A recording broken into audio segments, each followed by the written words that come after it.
What's up, YouTube? This is Mathis97, and welcome to Jett Storm's My Career Mode here in WWE 2K15. And this is episode number 26. We're coming off the Survivor Series pay-per-view, and the cycle begins once again. It is now time for Jett Storm to choose his 3 pay-per-views for this next year. And so, taking a look at what we've got Extreme Rules Night of Champions set up. I was thinking about maybe going for Survivor Series again, but in the end, I decided, you know what, I kind of like Payback, so let's go ahead and choose Payback. And then here's some OCD kicking in, as I just had to get them in the right order. Anyway, we're here in the month of Extreme Rules, and we get a tweet from Seth Rollins. So apparently the Hounds of Justice, the Shield, they're going to be present tonight for Jett Storm's match. Well, actually, that wasn't exactly what was said. They just said they'd be present tonight, but you have to think they're going to be involved with Jett Storm in some way, shape, or form. I mean, why the heck would why would Jett Storm even get that tweet if it had nothing to do with him? As we can see, new attire for this episode, Jett Storm sporting the red, although it's still pretty basic, but I've already said in episode 23 that Jett Storm's probably going to remain basic for the entire series.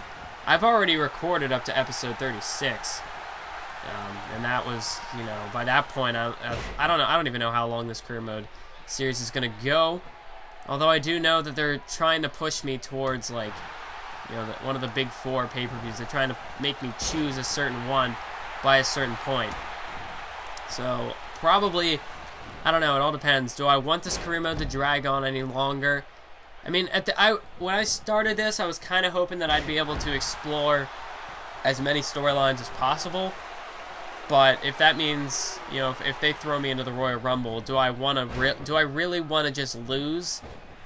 I mean, if I would lose, I guess it happens, but I'm probably going to try to win, because I want to wrap up this career mode series so I can move on to perhaps a GM mode or something like that. I think basically I've got my mind set that if I am going to do a GM mode this year, I'm going to go for 2006, SmackDown vs. Raw 2006.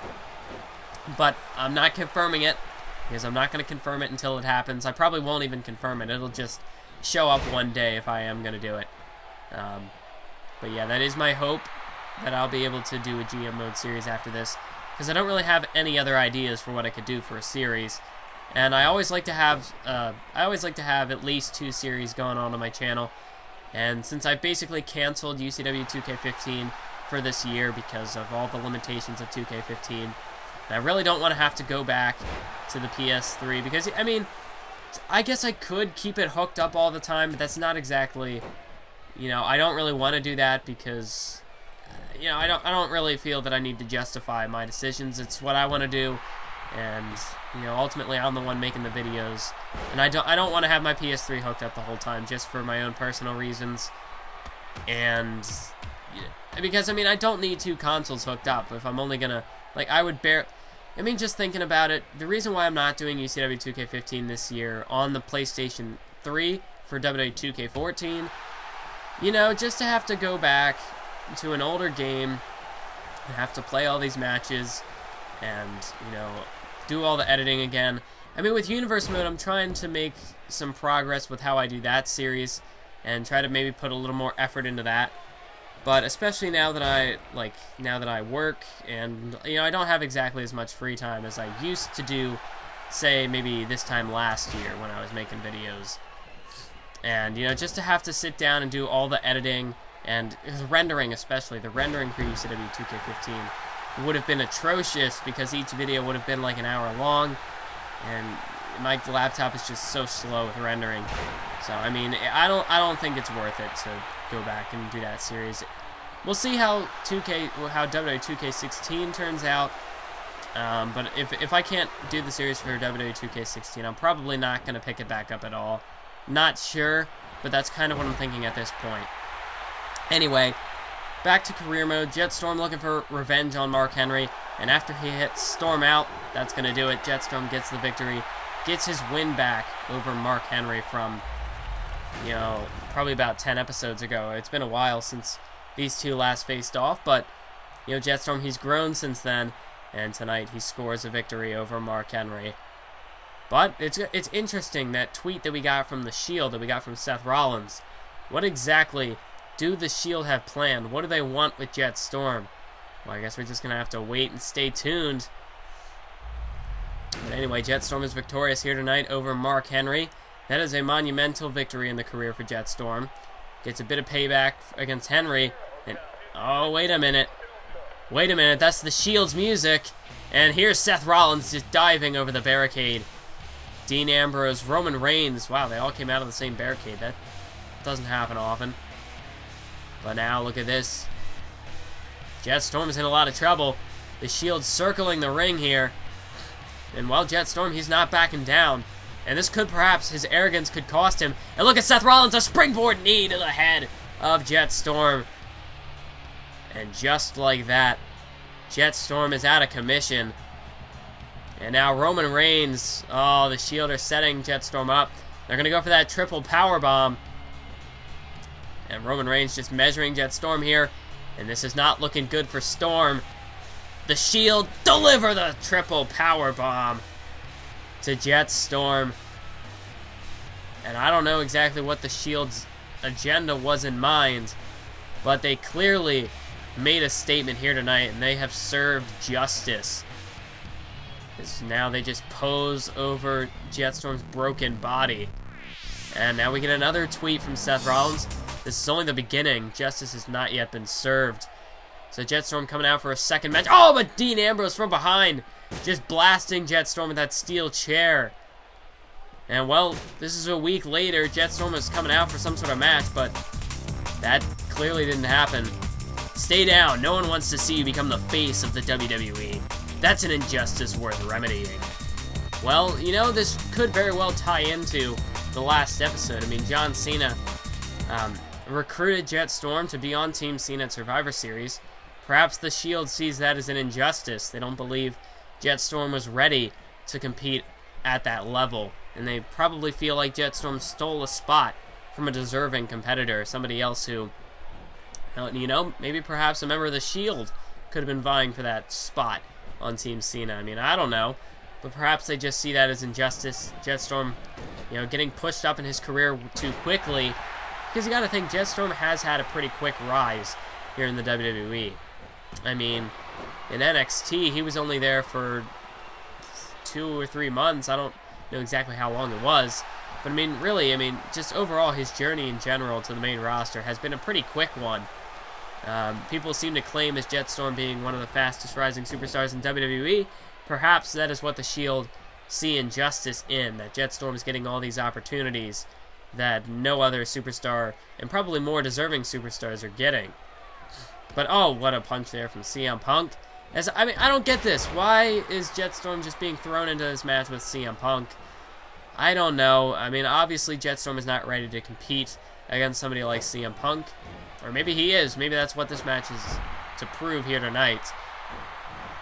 I don't know. But, I mean, there's so many other superstars that Jett Storm hasn't faced that are, you know, more the lesser caliber guys. Like, I don't know, who hasn't Jett Storm faced in a match yet? I mean, you know, there's the Wyatt family. They're probably on a lower level than CM Punk at this point in their careers.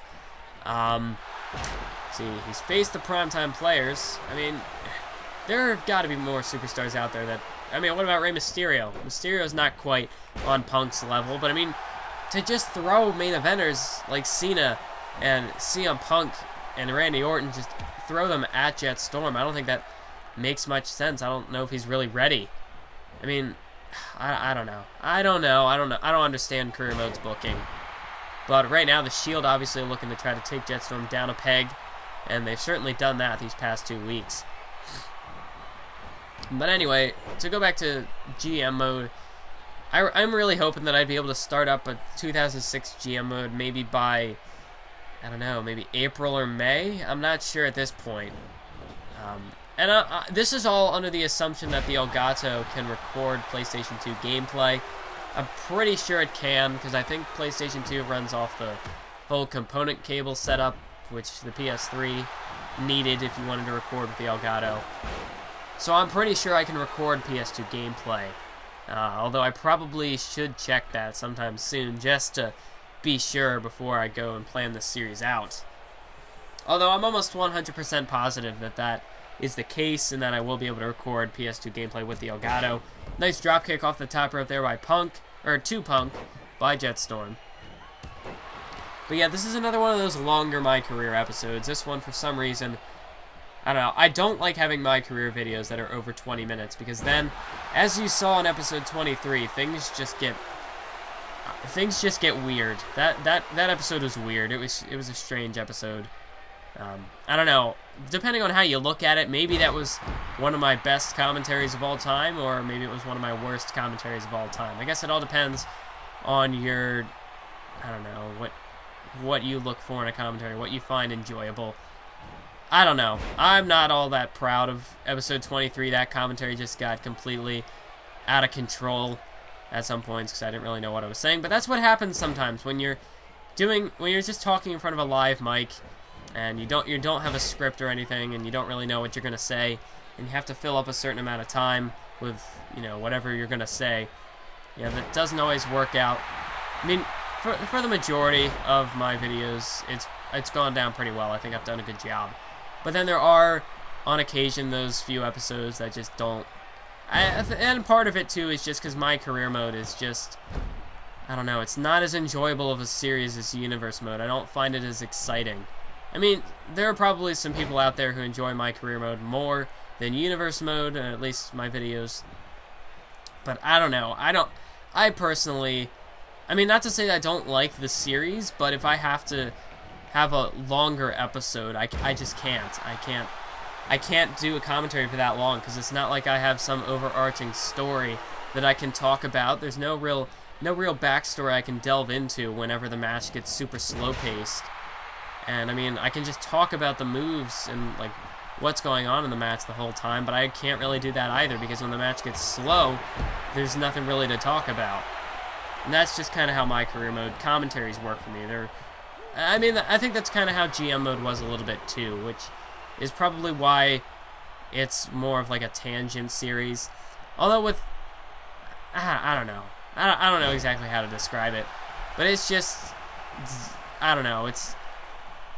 I don't know. Like, this is what I'm talking about, where I'm not exactly sure how to fill up 24 minutes of commentary space for a My Career episode, because it's just not as interesting for me. There's not as much that I can delve into, and, you know, sometimes I might even repeat things I've said before. But anyway, right now the match seems to be picking up here a little bit as CM Punk's got Jett Storm in the corner, delivers a knee lift. And this is another thing. Whenever somebody has a signature or a finisher up on the top rope, rarely ever do they have enough time to get to the top rope. I mean, look at that. Punk was going probably for that elbow drop off the top, and Jett Storm just basically no-sells whatever damage was done before then. And, of course, Punk's not going to go for the Shining Wizard, the knee and bulldog clothesline thing in the corner. No, he's going to keep going to the top rope, and he doesn't have enough stamina to get up there fast enough, so Jett Storm's going to get right back to his feet, and Punk just lost his signature because of it. Now, that came up in a Universe Mode episode, too, where that match with Rob Van Dam and Roman Reigns. I mean, RVD several times tried to go up to the top rope for a frog splash, and I ended up just having to edit it out because it was just so repetitive. He would just go to the corner, hit that stinking knee lift, and then go to the top rope. And anyway, Punk hits a go to sleep, and that's the match. There you go. CM Punk gets the victory. And that's what happens when you throw Jett Storm into a match he's not ready for. And I'm trying to keep this to kind of like a realistic sort of storyline basis where there's no way Jett Storm at this stage in his career should be able to beat CM Punk. Yet I have to try to put on a good matchup that makes Jett Storm look strong. And this is the limitations that I hold myself to. This is because I have too high of a standard, I guess, for these sort of videos. I don't know, that's just me personally. But anyway, that was the match. CM Punk gets the victory. Jett Storm, you know, off that crushing defeat. You know, he's kind of, I don't know, he's just kind of out of it right now. He doesn't really know what to think. But wait, he just went over the top rope. That was kind of weird. But now Jett Storm, oh my god! Roman Reigns out of nowhere with a spear just about broke Jett Storm in half. I mean, Roman Reigns literally came out of nowhere there with that spear. And Seth Rollins, well, he's given us an option. Let's see you try to pull that off in a real match, face to face. And so that's the option I went with. You didn't say what type of match. Just talk to the authority. It's going to be Seth Rollins and Dean Ambrose against you in a handicap match. Oh boy. Well, way to go, Jett Storm. Look at the trouble you got yourself into right now. And you can see Jett Storm tried to come out of the gate, you know, all guns blazing, and really just tried to come out like a ball of fire. But in the end, you know, Ambrose just caught him with that spine buster. And now Jett Storm's in a lot of trouble because the Shield is going to start out with the advantage. And it's already a handicap match. That puts the odds against Jett Storm enough. But now he's got to deal, I mean, with all this punishment being dished out by Ambrose to start this thing off. And if you think that I'm above using career mode cutscenes for universe mode promos, you're wrong. And same goes with Showcase. You'll probably see, you know, in future promos, like I just did the Elimination Chamber promo the other day. And I just uploaded that. And now I'm thinking, you know, with WrestleMania ideas I've got, you know, brewing in my head, in my mind, I'm thinking I'll probably be using some Showcase cutscenes for those promos. Because, you know, WrestleMania, it's a big pay-per-view. It's a big landmark for Universe Mode. Because, I mean, we'll have finally completed a full year in Universe Mode. And I started the series way back in October of 2013. No, wait, 2012. Holy crap, time has gone by. But yeah, I started the series in October of 2012 when WWE 13 first came out. And, you know, it's taken this long to go through a year of Universe Mode. And part of that was just because in WWE 13 I did a ton of nonsense with Attitude Era. I don't know what I was trying to do. But, you know, everything happens for a reason. That's the motto I tend to live by. I mean, you know, it's not a waste of time. There was a reason why it happened, because now I know never to do that again, because it was such... I don't even think I really knew what I was doing. I mean, my booking back then for Universe Mode in WWE 13, when it got towards the later stages, it got a bit better. Like, in certain regards. Like, what the... Do any of you remember the Dean Ambrose versus Therm match? The one that went like 30 seconds, and that match was just a giant... That was just a giant cluster. But I don't even know. Just that whole UCW versus WWE storyline was a bad idea from the start. Didn't really do a very good job in terms of, you know, how I was able to establish characters for the UCW brand in Universe Mode. But in the end, when I picked it up as a separate series, once I started doing 2K14 Universe Mode, I did much better in my opinion. I actually established some characters. I think my booking was a bit better because I didn't throw them. You know, this new company you're just introduced to, and you don't just throw them right up against the top dogs in the industry, because that doesn't work. I mean, you haven't gotten invested in those characters yet. And that's kind of what WWE 13 Universe Mode just wound up becoming. Although I think towards the end of it, I did a really good job with Daniel Bryan and just kind of putting him up against the Shield. I mean, that's where it all began. Vengeance, that's when his whole story began, and that story's still going on to this very day. I mean, he still has to overcome Brock Lesnar. He hasn't even gotten his match with CM Punk yet. And I think that's probably been one of my most... That's probably the storyline I've had the most fun booking, just kind of setting it all up. Bryan versus Punk. The only problem is, even if that storyline continues into WWE 2K16, I'm going to have to get a CM Punk created wrestler, because he's not in the WWE anymore. So that's going to be the only downfall. Although I'm sure it'll be something like a Jeff Hardy situation where there's a lot of fans out there, and there'll probably be some really good created wrestlers. Hopefully the creation suite can get a bit better as well for 2K16, and then I can get this completely kick butt. See, this is what happens when I talk for too long. I tend to revert to this like barbaric state where I just want to start cursing for no reason. But you know, badass CM Punk, I can say that. That's people in the wrestling world use that term. Anyway, but yeah, if I could just get this kick-ass CM Punk creative wrestler, that'd be pretty cool. The only problem is you can't do anything with custom like movies. That would be really cool if you could get yourself a custom Titantron, import it from something. I think that'd probably be the next step in terms of what WWE games could do. Although, before they make any progress with anything else, what they need to do is bring back the old modes, the story designer especially. I don't care about the other modes, but this is me being selfish. Because, I mean, I use that story designer. I use it for Universe Mode, I used it for cutscenes, and now the Universe Mode has just been really limited. unless they want to try to actually make the universe mode have its own storylines that can book themselves with the cutscenes and whatnot, which they kind of tried to do this year, although really it's just kind of the same thing as previous games. But how did I get to this subject? What did I start with? Yeah, like I said already, this is what happens when my career mode videos are this long, so just for future reference, if you don't enjoy this kind of commentary, then if you ever see a my career mode video that's like over 20 minutes, probably avoid it. That's my only suggestion. But look at Seth Rollins. Whoa, he went for a super kick, but Jett Storm sidestepped it. And wait a minute, Jett Storm, what the heck is this? Oh, what was that? Jett Storm turned that fireman's carry into an Eye of the Storm. That could be it. Oh, but Seth Rollins kicks out at 2 7/8. Man, Jett Storm almost had him there with that Eye of the Storm. I mean, he just pulled that out of nowhere. I've never seen Jett Storm do that before. That's if you didn't see episode, what was it, 23, or is it 24? No, 24 is probably the, no, it's 23. I'm confusing myself now, but episode 23, that's stinking, no, it was 24. You know what, never mind, forget it. This episode just kind of needs to wrap itself up here at this point, but we're almost there, just about 3 minutes left. But with the universe mode, I'll probably be using some showcase mode cutscenes and some career mode cutscenes. Like if I'm gonna do something with the shield, I mean, if you're probably gonna be seeing Jett Storm get like that spear, for example. You're probably gonna see Jett Storm get speared in some sort of universe mode episode, just because there's not much I can do other than I'll probably just be repeating like moves.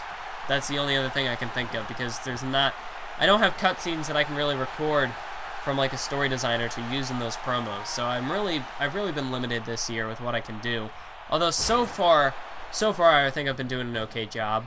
But we'll see how it goes once we get towards, WrestleMania, Extreme Rules, Payback, by that point when I've already done a certain, when I've already relied on a certain set of video footage that I can use. Because then once you get later into the game and you've already used a certain type of footage, and then you can't just keep repeating it, because then it gets stale and it gets stagnant, and then it's not as interesting. And it's not quite as innovative as it's not as good as some of the prior ones would be. But there's off the turnbuckle power bombs. Barely able to kick out there is Jett Storm. With Seth Rollins now. Look at this. He's got Jett Storm over there into the corner, and Rollins makes a tag to Ambrose here. What the heck is this? They're going for something here. Seth Rollins, right into the elbow of Jett Storm of Dean Ambrose, and now an elbow drop there from Ambrose. But Storm was out cold. Once he took that elbow to the face, it's over. 1, 2, 3, that's it. The Shield, Dean Ambrose and Seth Rollins get the victory here tonight. And that was certainly an innovative tag team maneuver there by the Shield. Almost taking a page out of Miz and Morrison's book. Man, that brings back memories of childhood wrestling. But anyway, even despite Jett Storm unveiling that new finisher, there was nothing he could do really to stand up against the Shield. It was 2-on-1. He didn't really have much of a chance to begin with. And in the end, the Shield get a victory yet again. But, with WrestleMania, I just want you all to stay tuned for WrestleMania in Universe Mode, because I'm going to have a bunch of pay-per-view promo videos for that.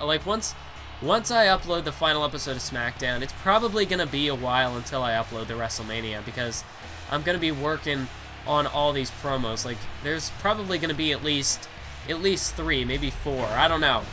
I'd like to try to do a promo for each match, although I'm not sure if all the matches on the card are going to have the proper build-up that I can do a promo for it. But I'm going to try to do as many as I can, because it's WrestleMania, the biggest episode in Universe Mode history, the biggest pay-per-view of the year in WWE, so just make sure to stay tuned for that, because I'm going to be putting a lot of work into that, and hopefully it all turns out well.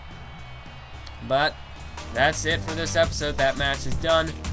This is getting ridiculous. I think we're through with you. So let's see, Jett Storm, do I want a rematch at the pay-per-view, or do I want a one-on-one fair fight with Roman Reigns? Stop hiding behind the barricades. Well, you know what? I chose Roman Reigns. I hit circle, yet they gave me a handicap match. I don't understand it, but that's it for this episode. Keep on YouTubing.